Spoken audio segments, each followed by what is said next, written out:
Well, it isn't just the Chinese military that's flexing muscle in this area, because remember, Taiwan is not alone in any potential military standoff, because the United States is Taiwan's biggest supporter and its biggest ally. Nancy Pelosi was there and she affirmed that commitment, and that's the reason why the US Navy, with a carrier battle group, is in the waters of that region and flexing its own muscle, and expect this also to become much more intense as the days go ahead. Take a look.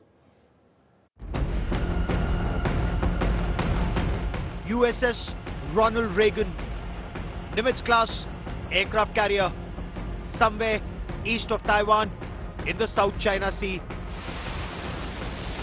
Amongst the world's largest supercarriers, the USS Ronald Reagan is quietly carrying out a patrol to ensure free and open Indo-Pacific in the South China Sea.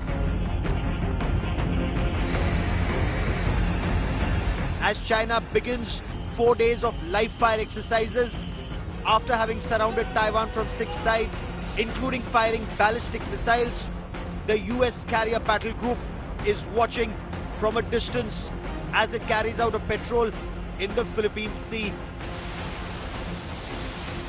Every move of the Chinese Navy and Air Force, including the crossing of the median by Chinese Air Force fighters before they returned, and the Chinese ships and submarines, are being monitored very closely, both by Taiwan and the United States.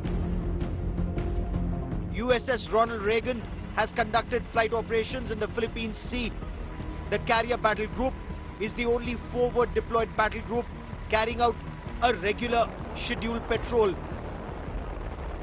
As part of the patrol, the anti-ship and anti-submarine warfare exercises are being conducted by MH-60R Seahawk multi-role naval helicopters in the South China Sea. Amphibious assault ship Tripoli is also a part of the US Navy's 7th Fleet that is operating along with guided missile cruiser USS Chancellorville. These warships have been sailing through the South China Sea in the past 24 hours. To show complete sea control and dominance, ensuring free and open Indo-Pacific, fueling at sea operations are also being undertaken.